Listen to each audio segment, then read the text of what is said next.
1201 കർക്കിടക മാസത്തെ ജ്യോതിഷ ഫലങ്ങളാണ് ഞാൻ പ്രവചിക്കുന്നത്. 17/7/2026 മുതൽ 16/8/2026 വരെയുള്ള ഒരു മാസ കാലയളവിലെ പ്രവചനങ്ങളാണ്. മൂലം നക്ഷത്രത്തിൽ ജനിച്ച ആൾക്കാരുടെ ഫലങ്ങളാണ് ഞാനിവിടെ പ്രവചിക്കുന്നത്. കുടുംബത്തിൽ സമാധാനവും ഐശ്വര്യവും ഉണ്ടാകുന്ന ഒരു സമയമാണ്. പല കാര്യങ്ങളിലും അംഗീകാരങ്ങൾ ലഭിക്കാം. അതുപോലെ തന്നെ സംരംഭം മുതലായവ തുടങ്ങുന്നതിനും ആലോചിക്കാൻ പറ്റിയ ഒരു സമയമാണ്. അടുത്ത മാസം തുടങ്ങിയാൽ മതി. ഈ മാസം അതിനെപ്പറ്റി ആലോചിച്ചൊക്കെ വയ്ക്കാൻ ശ്രമിച്ചാൽ ധനസമൃദ്ധി പല വഴികളിൽ കൂടി, നല്ല മാർഗങ്ങളിൽ കൂടി ധനസമൃദ്ധി ഉണ്ടാക്കാൻ സാധിക്കും. അതുപോലെ മികച്ച നിക്ഷേപ പദ്ധതികളിൽ സമ്പാദിക്കുവാനും സാധിക്കും. മനോദുഃഖങ്ങൾ, മനപ്രയാസങ്ങളെല്ലാം മാറിക്കിട്ടുന്നു. അതുപോലെ തന്നെ മനോവിചാരങ്ങളായ ഡിപ്രഷൻ പോലുള്ളവ ഉണ്ടെങ്കിൽ അതിനൊക്കെ പരിഹാരം ഉണ്ടാകുന്നു. ദമ്പതിമാരുടെ ഇടയിലെ പ്രശ്നങ്ങൾ പരിഹരിച്ച് അത് മുന്നോട്ട് കൊണ്ടുപോകാൻ, യോജിപ്പിലെത്താൻ സാധിക്കുന്നു. പല വഴികളിലൂടെയും പാഴ്ചെലവുകൾ ഉണ്ടായിരുന്നത് നിയന്ത്രിക്കാൻ സാധിക്കുന്നു. ചിലർക്ക് വിവാഹം കഴിക്കാൻ ആഗ്രഹിക്കുന്നവർക്ക് ഈ മാസത്തിൽ അവർക്ക് പറ്റിയ ജോഡിയെ കണ്ടുപിടിക്കാനും അടുത്ത മാസം വിവാഹമോ വിവാഹ നിശ്ചയമോ നടത്താൻ സാധിക്കുന്നു. അതുപോലെ ധർമ്മകാര്യങ്ങൾക്ക് ഒരു ശുദ്ധി ഉണ്ടാകുന്നു. പല രോഗങ്ങളും ഒക്കെ ഉണ്ടെങ്കിൽ അതെല്ലാം മാറിക്കിട്ടുന്നു. ബന്ധന ഭയം, അതായത് ജയിലിൽ ആരെങ്കിലും ഉണ്ടെങ്കിൽ അവർക്ക് റിമാൻഡ് ഉണ്ടെങ്കിൽ അവർക്കത് ജാമ്യം കിട്ടുന്നു. അതുപോലെ തടസ്സങ്ങൾ എന്തെങ്കിലും, ഏത് കാര്യത്തിനും തടസ്സമുണ്ടെങ്കിൽ അതെല്ലാം മാറിക്കിട്ടുന്ന ഒരു സമയമാണ്. മറ്റുള്ളവരോടുള്ള ഭയവും ആകുലതയെല്ലാം നിങ്ങൾക്ക് മാറിക്കിട്ടുന്നു. എന്നാൽ ചില ഗ്രഹങ്ങൾ മോശം രാശികളിൽ കൂടി സഞ്ചരിക്കുന്നതിനാൽ മോശഫലം ലഭിക്കുന്നതിന് ഒരു സാധ്യത കാണുന്നുണ്ട്. സർക്കാരിൽ നിന്നും ചില അനിഷ്ടങ്ങൾ ഉണ്ടാകാം. വീട്, വസ്തുവകകൾ പണയത്തിലാണെങ്കിൽ അവ ജപ്തി വരാതെ ശ്രദ്ധിക്കേണ്ടതാണ്. എന്തെങ്കിലും രീതിയിൽ ജപ്തി നോട്ടീസുകൾ വന്നാൽ നിങ്ങൾ വേണ്ടുന്ന രീതിയിൽ പരിഹാരം കണ്ടെത്തുക. വസ്തുവകകൾ, വീട് എന്നിവ വാങ്ങുന്നതിനും ഈ മാസം ടോക്കണായിട്ടോ അഡ്വാൻസ് ആയിട്ടോ കൈപ്പറ്റുന്നതിനും പറ്റിയ ഒരു സമയമല്ല. അത് നടത്തരുത്. ഉപാസനകൾക്ക് തടസ്സം വരാം. എങ്കിൽ തടസ്സം വരാതെ ശ്രദ്ധിക്കേണ്ടത് വളരെ നല്ലതായിരിക്കും. മുതിർന്നവർക്ക് രോഗങ്ങൾ വരാം. ചിലപ്പോൾ വിയോഗം വരുന്നതിനും ഒരു സാധ്യത കാണുന്നുണ്ട്. ഭാഗ്യത്തിന്റെ ആനുകൂല്യം നിങ്ങൾക്ക് ലഭിക്കും എന്നുള്ള ഒരു മാസമായിരുന്നാൽ ഈശ്വര നാമജപവും പൂജകളും പരിഹാര പൂജകളും ചെയ്യുന്നത് വളരെ നല്ലതായിരിക്കും. ഇനി മൂലം നക്ഷത്രത്തിൽ ജനിച്ച ആൾക്കാരുടെ പ്രായത്തിനനുസരിച്ചിട്ടുള്ള ഫലങ്ങളാണ് ഞാൻ പറയുന്നത്. 5 വയസ്സ് വരെയുള്ള മൂലം നക്ഷത്രക്കാർക്ക് പല രീതിയിലുള്ള രോഗങ്ങൾ അവർക്ക് വരുന്നതിന് യാതൊരുവിധ സാധ്യതയും കാണുന്നില്ല. നല്ല ആരോഗ്യം പരമായിട്ടുള്ളൊരു ചെറിയ ചെറിയ അസുഖങ്ങളൊക്കെ വരാം എന്നുള്ളതേ ഉള്ളൂ. ചില മൂലം നക്ഷത്രക്കാരുടെ വീട്ടിൽ നിന്നും പല വസ്തുക്കളും മോഷണം പോകാനായിട്ട് സാധ്യതയുള്ളതിനാൽ വിലപ്പെട്ട രേഖകളെല്ലാം വളരെ സുരക്ഷിതമായി സൂക്ഷിക്കേണ്ടതാണ്. വീട്ടുകാരുടെ എടുത്തു ചാടിയുള്ള ചില പ്രവൃത്തികൾ, വാക്കുതർക്കങ്ങളും വഴക്കുകളും മൂലം പല നഷ്ടങ്ങളും വരാൻ സാധ്യതയുള്ളതിന് അതൊക്കെ ഒഴിവാക്കുക. അതുമൂലം ചില കഷ്ടതകൾ വരാൻ സാധ്യത ഉള്ളതിനാലാണ് അത് പറഞ്ഞത്. സ്വന്തം ഭവനത്തിൽ നിന്നും മാറി വേറൊരു ഭവനത്തിൽ താമസിക്കുന്നതിനുള്ള ഒരു യോഗമുണ്ട്. അന്യദേശവാസമാണ് ചിലർക്ക് കാണുന്നത്. എന്തൊക്കെയായാലും ഈ കുട്ടിക്ക് വിദ്യാഭ്യാസം തുടങ്ങുന്നതിന് സാധിക്കുന്നു. അതിനൊരു തടസ്സവും വരുന്നില്ല. ചില രോഗങ്ങൾ വന്നേക്കാം. ഈ സമയം കേസുകളൊന്നും ആരംഭിക്കുന്നത് നല്ലതല്ല. എന്നാൽ കുടുംബത്തിൽ വല്ല കേസുകൾ ഉണ്ടെങ്കിൽ അതിന് വിജയം കണ്ടെത്തുന്നതിന് അവർക്ക് സാധിക്കുന്നു. 5 വയസ്സ് മുതൽ 25 വയസ്സ് വരെയുള്ള മൂലം നക്ഷത്രക്കാർക്ക് വിദ്യാഭ്യാസം തടസ്സമില്ലാത്ത രീതിയിൽ മുന്നോട്ട് പോകുന്നതായിട്ടാണ് കാണുന്നത്. കുടുംബത്തിന് ധനവും ഐശ്വര്യങ്ങളും ഉണ്ടാകാം. വിദ്യാഭ്യാസ സംബന്ധമായി ഉയർച്ചയാണ്, പുരോഗതിയാണ് കാണുന്നത്. കുടുംബത്തിൽ ഒരു വാഹനം വാങ്ങുന്നതിന് യോഗം കാണുന്നുണ്ട്. ചില രോഗങ്ങൾ വന്നേക്കാം, കണ്ണിലും വയറ്റിലും ചില രോഗങ്ങൾ വന്നേക്കാം. അതെല്ലാം ചികിത്സിച്ച് ഭേദമാക്കാവുന്നതേ ഉള്ളൂ. അതുപോലെ തന്നെ കൃഷിക്കാർക്ക് അത്ര ഒരു നല്ല കാലമല്ല. ആരെങ്കിലും കുടുംബത്തിൽ കൃഷിക്കാര് നിങ്ങളുടെ വീട്ടിലുണ്ടെങ്കിൽ അവർക്കൊരു നല്ല ചില നഷ്ടങ്ങൾ ഉണ്ടാകാൻ സാധ്യതയുണ്ട്. ഇഷ്ടപ്പെട്ട വിദ്യാഭ്യാസം ഇവർക്ക് പഠിക്കുവാൻ സാധിക്കുന്നു. അതുപോലെ ചിലർക്ക് നല്ല രീതിയിൽ തൊഴിൽ ആരംഭത്തിലേ തന്നെ ലഭിക്കുന്നു. ധനസമ്പാദനം ഇവർക്ക് സാധ്യമാകുന്നു. മികച്ച സമ്പാദ്യ പദ്ധതികൾ നിക്ഷേപിക്കാൻ സാധിക്കുന്നു. വീട്ടിൽ ഒരു വാഹനം ലഭിക്കുന്നതിനും സമ്പത്ത് ലഭിക്കുന്നതിനൊക്കെ ഈ സമയത്ത് യോഗമുണ്ട്. പുരാവസ്തുക്കൾ കിട്ടുന്നതിന്, വളരെ പഴക്കം ചെന്ന വിലപിടിപ്പുള്ള പാത്രങ്ങൾ അങ്ങനെയൊക്കെ ഉള്ളവ പലതും ലഭിക്കുന്നതിന് അവർക്ക് ഭാഗ്യമുണ്ട്. അതുപോലെ തന്നെ വളരെ വിലപ്പെട്ട വസ്തുക്കൾ, അതായത് നിധി എന്ന് വേണമെങ്കിൽ ഇതിനെ പറയാം. പക്ഷേ നിധി കിട്ടുമെന്നും പറഞ്ഞ് ആരുടെയും പ്രലോഭനങ്ങളിൽപ്പെട്ട് പോകാനല്ല ഞാൻ പറഞ്ഞത്. 25 വയസ്സ് മുതൽ 31 വയസ്സ് വരെയുള്ള കാലത്ത് ചില മൂലം നക്ഷത്രക്കാർക്ക് ഈ കാലം ഒരു സുഖകരമല്ല. ചില മൂലം നക്ഷത്രക്കാർക്ക് പ്രശ്നങ്ങളൊന്നും കാണാം. 2 രീതിയിലാണ് വരുന്നത്. ചിലർക്ക് കുഴപ്പമില്ല, ചിലർക്ക് കുഴപ്പമുള്ളതായിട്ടാണ് ഈ സമയം കാണുന്നത്. ചെലവുകൾ കൂടാം. ആയതിനാൽ ഒരു ധനപരമായ അച്ചടക്കം ശീലിക്കുന്നത് നല്ലതായിരിക്കും. എന്തുകൊണ്ടും നിങ്ങൾ ഒരു ഉദ്യോഗസ്ഥനാണെങ്കിൽ മേലധികാരികളുടെ കോപത്തിന് ഇടയാകാൻ സാധ്യതയുള്ളതിനാൽ കുറച്ച് ആത്മസംയമനം പാലിക്കുന്നത് നല്ലതായിരിക്കും. ആയതിനാൽ നിങ്ങളുടെ തൊട്ടു മുകളിലുള്ള അധികാരിക്ക് നിങ്ങളോട് അസൂയ ഉണ്ടാകാം. എങ്കിലും നിങ്ങൾ അതൊന്നും കണ്ടില്ല എന്ന് വയ്ക്കുക. ഈ സമയം ആർക്കും ചെറിയ തുകയല്ലാണ്ട് വലിയൊരു തുകകൾ ഒരിക്കലും കടം കൊടുക്കുകയോ വസ്തുവകകളോ സ്വർണമോ ഒന്നും ജാമ്യത്തിന് വേണ്ടി നിൽക്കുകയോ നിങ്ങളൊരു ഗ്യാരണ്ടറായിട്ട് നിൽക്കുകയോ ചെയ്യരുത്. അത് ആ ഇടപാടുകൾക്കൊന്നും പറ്റിയ ഒരു കാലഘട്ടമല്ല. ചില രോഗങ്ങൾ ഉണ്ടാകാം, കൂടുതൽ ജ്വരം, മുറിവ് മുതലായവ വരാൻ സാധ്യതയുണ്ട്. സുഹൃത്തുക്കളുമായി വിരോധത്തിന് സാധ്യതയുള്ളതിനാല് വളരെ ശ്രദ്ധിക്കുക. ചതവ് പറ്റിയേക്കാം, അതുകൊണ്ട് വളരെ ശ്രദ്ധിക്കുക. നിങ്ങളുടെ വീക്ക്നെസ് ആരുമായിട്ടും നിങ്ങൾ പങ്കുവയ്ക്കരുത്. വിശേഷിച്ചും സുഹൃത്തുക്കളുമായി നിങ്ങളുടെ വീക്ക്നെസ് പങ്കുവയ്ക്കരുത്. രഹസ്യങ്ങളായി തന്നെ സൂക്ഷിക്കാൻ ശ്രമിക്കുക. 31 വയസ്സ് മുതൽ 41 വയസ്സ് വരെയുള്ള മൂലം നക്ഷത്രക്കാർക്ക് കഴിഞ്ഞ കാലങ്ങളിലെ സാമ്പത്തിക അച്ചടക്കം പാലിച്ചവർക്ക് ഏറെ നല്ല ഒരു സമയമാണ്. തൊഴിൽ മേഖല വളരെ നേട്ടമുണ്ടാക്കുന്നതായിട്ട് കാണാൻ സാധിക്കുന്നു. വ്യാപാര മേഖലയാണെങ്കിലും വളരെ ഗുണകരം തന്നെ. ചിലർക്ക് വിവാഹം കഴിക്കാനും സന്താന ഭാഗ്യത്തിനും യോഗം കാണുന്നുണ്ട് ഈ സമയത്ത്. ചില രോഗങ്ങൾ വരാം.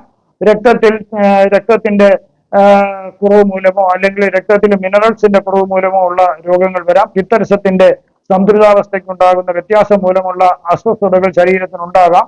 ചിലർക്ക് ശത്രുക്കളുടെയും അസൂയാലുക്കളുടെയും ഉപദ്രവങ്ങൾ ഉണ്ടാകുന്നതിന് സാധ്യതയുണ്ട്, കരുതിയിരിക്കുക. ചിലർക്ക് തൊഴിലിൽ പ്രൊമോഷൻ ലഭിക്കുന്നതിനുള്ള സാധ്യതയുണ്ട്. ചിലർക്ക് പുതിയ വ്യാപാരം തുടങ്ങുവാനായിട്ട് സാധിക്കുന്നു, അല്ലെങ്കിൽ പുതിയ ബ്രാഞ്ച് തുടങ്ങുവാൻ സാധിക്കുന്നു. സമ്പത്തും മറ്റ് ഐശ്വര്യങ്ങളും ലഭിക്കുവാൻ സാധ്യതയുള്ളതിനാല് അതിലേക്ക് വേണ്ടി ശ്രമിക്കുന്നത് വളരെ നല്ലതായിരിക്കും. നല്ല മാർഗത്തിൽ കൂടി ശ്രമിക്കുക. ചില മൂല നക്ഷത്രക്കാർ വിദേശ രാജ്യങ്ങളുമായിട്ട് വ്യാപാരം ചെയ്യാൻ വേണ്ടി ഒരു ശൃംഖല തന്നെ പടുത്ത് ഉയർത്തുന്നതായിട്ട് കാണാൻ സാധിക്കുന്നു. കൂടുതലും കയറ്റുമതിയാണ് കാണുന്നത്. ഭൂമി വാങ്ങുവാനായിട്ടുള്ള യോഗം ഇവിടെയും കാണുന്നുണ്ട്. ശത്രുക്കളെയും മിത്രങ്ങളെയും തിരിച്ചറിയാനായിട്ട് നിങ്ങൾ ശ്രമിക്കണം. നിങ്ങളുടെ എപ്പോഴും വെള്ള പൂശുന്നവരെ പ്രത്യേകം നിങ്ങൾ ശ്രദ്ധിക്കുക. 41 വയസ്സ് മുതൽ 47 വയസ്സ് വരെയുള്ള മൂല നക്ഷത്രക്കാർക്ക് ഒരു സർജറി വേണ്ടി വരുന്നതിന് ഒരു സാധ്യത കാണുന്നുണ്ട്. അത് കൂടുതലും വയറ് സംബന്ധിച്ച അവയവങ്ങളുടെ സർജറിയാണ്. അപ്പൻഡിക്സ്, ഹെർണിയ, പൈൽസ് തുടങ്ങിയവയുടെ സർജറിയാണ് കാണുന്നത്. സർക്കാരിൽ നിന്നും ചില ആനുകൂല്യങ്ങൾ നിങ്ങൾക്ക് പ്രതീക്ഷിക്കാവുന്നതാണ്. കേസുകൾ കോടതിയിൽ നടക്കുന്നുണ്ടെങ്കിൽ നിങ്ങൾക്കത് വിജയം ലഭിക്കാം. പുതിയതായിട്ടൊരു കേസ് തുടങ്ങാൻ പറ്റിയ സമയമില്ല. നിലവിലുള്ള കേസിന്റെ കാര്യമാണ് ഞാൻ പറഞ്ഞത്. ശത്രുക്കളെയും അസൂയാലുക്കളെയും ഒന്ന് കണ്ടറിഞ്ഞ് അകറ്റി നിർത്തുന്നത് നല്ലതായിരിക്കും. ചില അസുഖങ്ങൾ നിസ്സാരമെങ്കിലും നിങ്ങൾ ഈ സമയത്ത് നിങ്ങൾ അതിന് ചികിത്സ തേടേണ്ടതാണ്. കാരണം പെട്ടെന്ന് ഗുരുതരാവസ്ഥയിലേക്ക് പോകുന്നതിനൊരു സാധ്യത കാണുന്നുണ്ട്. എല്ലാവരോടും ഐക്യം കാണിക്കുന്നതായി നടിക്കുന്നത് ഈ സമയം നല്ലതായിരിക്കും. എന്നാൽ ചിലരോട് ഇടപെടുമ്പോൾ വിവേചന ബുദ്ധിയോടുകൂടി ഇടപെടുക. അവിചാരിതമായി ചില ആപത്തുകൾ വരാം എന്നുള്ളതിനാൽ വളരെയധികം കരുതിയിരിക്കുക. ചതിക്കുന്നവരെയും അസൂയാലുക്കളെയും വളരെ ശ്രദ്ധിക്കുന്നത് നല്ലതായിരിക്കും. അവർ അവസരം കാത്തിരിക്കുന്നതാകുന്നു. നിങ്ങളെ ധനനഷ്ടം വരുത്തുവാനും നിങ്ങളെ എന്നേക്കുമായി ഇല്ലാണ്ടാക്കുവാനുള്ള ശ്രമത്തിലാണ്. അവർക്ക് അതുമൂലം ധനലാഭങ്ങളോ മറ്റു ലാഭങ്ങളോ ഇല്ലെങ്കിൽ തന്നെയും അവരുടെ തൊഴിലാണത്. നിങ്ങൾ ശ്രദ്ധിക്കുക. തൊഴിൽ സംബന്ധിച്ച് ചില കേസുകൾ വരുന്നതിനുള്ള ഒരു സാധ്യതയുണ്ട്. അതായത് ഈ സമയം അധ്വാനഭാരം കൂടിയിരിക്കും. 47 വയസ്സ് മുതൽ 65 വയസ്സ് വരെയുള്ള മൂല നക്ഷത്രക്കാർക്ക് ബുദ്ധിശൂന്യത വരുന്ന ഒരു കാലമായതിനാൽ എന്ത് കാര്യത്തിലും വളരെ ആലോചിച്ച് പ്രവർത്തിക്കുക. അല്ലെങ്കിൽ വളരെ വിശ്വസ്തരും നിങ്ങൾക്ക് വേണ്ടപ്പെട്ടുന്നവരുമായിട്ടുള്ള വളരെയധികം അനുഭവ സമ്പത്തുള്ളവരുമായിട്ട് ആലോചിച്ച് വേണം ഓരോ കാര്യങ്ങൾ നിങ്ങൾ തീരുമാനിക്കാൻ. ആരോടും വാക്കുകൊണ്ട് പോലും ഒരു തർക്കത്തിന് നിങ്ങൾ നിൽക്കരുത്. അത് നിങ്ങൾക്ക് വളരെയധികം വിന സൃഷ്ടിക്കും. ആലോചിക്കാതെ എടുത്തു ചാടാതെ ഒരു ഇടപാടും, അതായത് വസ്തുവകകളാണെങ്കിലും പണമാണെങ്കിലും ഒരു ഇടപാടും നിങ്ങൾ തൽക്കാലം നടത്തരുത്. അത് നടത്തണമെങ്കിൽ വളരെയധികം ഞാൻ മുൻപ് പറഞ്ഞ പോലെ അനുഭവ സമ്പത്തുള്ളവരുമായി പങ്കിട്ട് വേണം ചെയ്യാനായിട്ട്. വളരെ ശ്രമിച്ചാൽ ധനവും സമാധാനവും കുടുംബത്തിൽ നിലനിർത്തുവാൻ സാധിക്കുന്നു. ചിലർക്ക് അന്യദേശവാസം ഈ സമയം കാണുന്നുണ്ട്. ധാരാളം പുണ്യസ്ഥലങ്ങൾ സന്ദർശിക്കുന്നതിനും പുണ്യപ്പെട്ട സ്നാനഘട്ടങ്ങളിൽ സ്നാനം നടത്തുന്നതിനും ഭാഗ്യമുണ്ട്. ശരീരത്തിൽ ബലക്ഷയം വരാം. ചിലർക്ക് പ്രമേഹത്തിന്റെ ഫലമായി പുണ്ണുകൾ വരുന്നതിന് സാധ്യത കാണുന്നുണ്ട്. മോഷ്ടാക്കളെയും ചര്യന്മാരെയും ശ്രദ്ധിക്കുന്നത് നല്ലതായിരിക്കും. എന്നിരുന്നാലും ധനത്തിനും ഐശ്വര്യത്തിനും ഒന്നൊരു കുറവ് വരുന്നില്ല. ചിലർക്ക് അന്യദേശവാസം കാണുന്നു. ചിലർക്ക് പുതിയതായി നല്ല രീതിയിലുള്ള വേറെ ദേശത്ത് കൃഷിഭൂമി വാങ്ങുന്നതിനും ഒരു യോഗം കാണുന്നുണ്ട്. ദമ്പതിമാർക്ക് ആർക്കെങ്കിലും ചില അസുഖങ്ങൾ വരുന്നതിന് സാധ്യത കാണുന്നുണ്ട്. 65 വയസ്സും അതിന് മുകളിലോട്ടുള്ള മൂല നക്ഷത്രക്കാർക്ക് നിക്ഷേപങ്ങളിൽ നിന്നും സമ്പാദ്യ പദ്ധതികളിൽ നിന്നും നല്ലൊരു ലാഭം ആദായം അവർക്ക് പ്രതീക്ഷിക്കുന്ന ഒരു സമയമാണ്. സംരംഭകനാണെങ്കിൽ മികച്ച ധനനേട്ടത്തിനും ഈ സമയം ബിസിനസ് വളരെ വിപുലീകരിക്കുന്നതിനും സാധിക്കുന്നു. ധനനേട്ടം ഉണ്ടാകാം. സർക്കാരിൽ നിന്നും അനുകൂലമായ നേട്ടങ്ങൾ ഈ സമയം പ്രതീക്ഷിക്കാവുന്നതാണ്. ഏതെങ്കിലും തരത്തിൽ കുടുങ്ങിക്കിടക്കുന്ന പദ്ധതികൾ, നിങ്ങൾ എന്തെങ്കിലും ബില്ലൊക്കെ മാറിക്കിട്ടാനുണ്ടെങ്കിൽ അതിൽ നിന്നെല്ലാം നിങ്ങൾക്ക് ധനം ലഭിക്കുന്നു. കുടിശ്ശികകളുണ്ടെങ്കിൽ അതിൽ നിന്ന് ധനം ലഭിക്കുന്നു. മനസമാധാനവും ഐശ്വര്യങ്ങളും ലഭിക്കുന്നു. ലഭ്യമാകേണ്ടിയിരുന്ന ഭൂമി ഏതെങ്കിലും തരത്തില് ഭൂമി സംബന്ധിച്ചൊരു കേസ് ഉണ്ടെങ്കിൽ അത് നിങ്ങൾക്ക് ഭൂമി തിരികെ ലഭിക്കുന്നു. ചിലർക്ക് ബഹുമതികളും അവാർഡുകളും ലഭ്യമാകുന്നു. അന്യ ആൾക്കാരിൽ നിന്നും അപ്രതീക്ഷിതമായി ധനലാഭം പ്രതീക്ഷിക്കാവുന്ന ഒരു സമയമാണ്. നാൽക്കാലികളിൽ നിന്നും ആദായം കുറയുന്ന ഒരു സമയമാണ്. ആയതിനാൽ ആ വ്യാപാരത്തിന് പറ്റിയ ഒരു സമയമല്ല. മദ്യപാനിയാണെങ്കിൽ അത് നിമിത്തമുള്ള സാമ്പത്തിക ആരോഗ്യ പ്രശ്നങ്ങൾ നിങ്ങൾക്കുണ്ടാകുന്നതിന് സാധ്യതയുണ്ട്. ലോട്ടറി ടിക്കറ്റുകൾ വലിയ തുക വ്യക്തി ചെലവാക്കി വാങ്ങുന്നതും എല്ലാം നിങ്ങൾ നശിക്കുന്നതിനൊരു സാധ്യതയാണ് കാണുന്നത്. എല്ലാത്തിനും ഒരു ലിമിറ്റ് വയ്ക്കുക.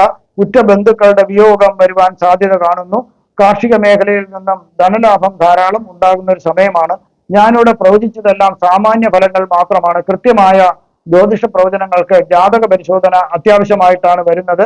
ആദിത്യ ഗുരുയോഗം നടക്കുന്നതിനാൽ അറിവ് സമ്പാദിക്കാനും നേതൃത്വ പാഠവും ഉണ്ടാകാൻ സാധിക്കും. അതായത് ഏത് രീതിയിലുള്ള ഒരു ചെറിയ കോഴ്സ് പോലും നിങ്ങൾ തിരഞ്ഞെടുത്ത് പഠിക്കണമെങ്കിൽ അത് വളരെ ഉപകാരപ്രദമായ ഭാവിയിലേക്ക് ഉപകാരപ്രദമായ ഒരു കാര്യമായിരിക്കും. അതുപോലെ പൊതുപ്രവർത്തന രംഗത്തേക്ക് വരുവാൻ ആഗ്രഹിക്കുന്നവർക്ക് ഈ സമയം കാലുവെച്ച് അതിലേക്ക് പ്രവർത്തിക്കാവുന്നതാണ്.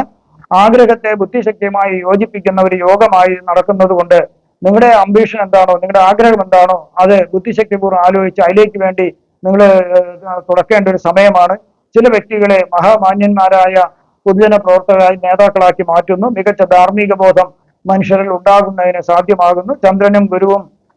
ചന്ദ്രനും ശുക്രനും കേതുവും കൂടി ഒരു രാശിയിൽ സഞ്ചരിക്കുന്നതിനാൽ ആത്മീയപരമായി ഒരു ആശയക്കുഴപ്പം ഉണ്ടാകുന്നതിന് ഭക്തജനങ്ങളിൽ ഒരു യോഗം കാണുന്നുണ്ട്. അതുകൊണ്ട് ദൈവമുണ്ടോ, ആത്മീയ ഗ്രന്ഥങ്ങളിൽ പറഞ്ഞിരിക്കുന്നതെല്ലാം ശരിയാണോ എന്നുള്ളൊരു ആശയക്കുഴപ്പം ഉണ്ടാകാം. അതുപോലെ ബന്ധുക്കളിൽ നിന്നൊക്കെ ഒന്ന് അകന്നു നിൽക്കുന്നതായിട്ടാണ് കാണുന്നത്. കേതു ശുക്ര യോഗത്തിനാൽ ബന്ധങ്ങളിൽ മിഥ്യാധാരണ വരുത്തുന്നതിനും സംശയങ്ങൾ ഉടലെടുക്കുന്നതിനും സാധ്യത ഉണ്ട്. ഏത് ബന്ധത്തിലായിരുന്നാലും ഒരു സംശയദൃഷ്ടിയോടെ കാണാം. പരസ്പരം ഒരു വിശ്വാസമില്ലായ്മ വരാം. യാഥാർത്ഥ്യമല്ലാത്തതും യുക്തിപൂർവ്വം ചിന്തിച്ചാൽ ഒരിക്കൽ പോലും നടക്കാൻ 1% പോലും നടക്കാൻ സാധ്യമില്ലാത്തതുമായ കാര്യങ്ങളെക്കുറിച്ച് ചില ആൾക്കാർ നടക്കും എന്നുള്ള പ്രതീക്ഷയിൽ കാത്തിരിക്കുന്നതായിട്ടും ചിലരെ കാണാൻ സാധിക്കുന്നു. വ്യക്തിപരമായ ബന്ധങ്ങളെ പോലും മാറ്റി നിർത്തുന്നു. ആത്മീയതയിൽ നിന്നും ഭക്തജനങ്ങൾ അകന്നു പോകുന്നു. ആഡംബര ജീവിതത്തിന് വേണ്ടി ദേവാലയങ്ങളെ കൊള്ളയടിക്കുകയോ നശിപ്പിക്കപ്പെടുകയോ ചെയ്യുന്നു. ചില കപട ആചാര്യന്മാർ മതഗ്രന്ഥങ്ങളെ, ഏത് മതത്തിന്റെ ഗ്രന്ഥങ്ങളെ ആയിരുന്നാലും അവര് ദുർവ്യാഖ്യാനം ചെയ്യുന്നതിനാൽ ഭക്തജനങ്ങൾക്ക് ഇതിലുള്ള ദൈവവിശ്വാസത്തിലും മതഗ്രന്ഥങ്ങളിലുള്ള വിശ്വാസത്തിലും ഒരു കുറവ് വരുന്നതിന് സാധ്യത കാണുന്നുണ്ട്. ആശയക്കുഴപ്പം ഉണ്ടാകാം. ഏതായാലും ഭക്തജനങ്ങൾക്കൊരു നല്ല സമയമല്ല കർക്കിടക മാസം എന്ന് പറയുന്നത്. നിങ്ങൾക്ക് ഉള്ള പൂജാപരമായോ മുഹൂർത്തപരമായോ വാസ്തുപരമായോ ജ്യോതിഷപരമായോ ഉള്ള കാര്യങ്ങൾക്ക് എന്റെ ഫോണിലോ വാട്സപ്പിലോ ബന്ധപ്പെടാവുന്നതാണ്. നിങ്ങൾക്ക് ഈ കർക്കിടക മാസത്തിൽ സർവ്വവിധ സുഖ സമ്പൽ സമൃദ്ധി ദീർഘായുസ് ആരോഗ്യ സൗഭാഗ്യങ്ങൾ ഭഗവാൻ നൽകുമാറാകട്ടെ എന്ന് ഞാൻ പ്രാർത്ഥിക്കുന്നു. നന്ദി, നമസ്കാരം.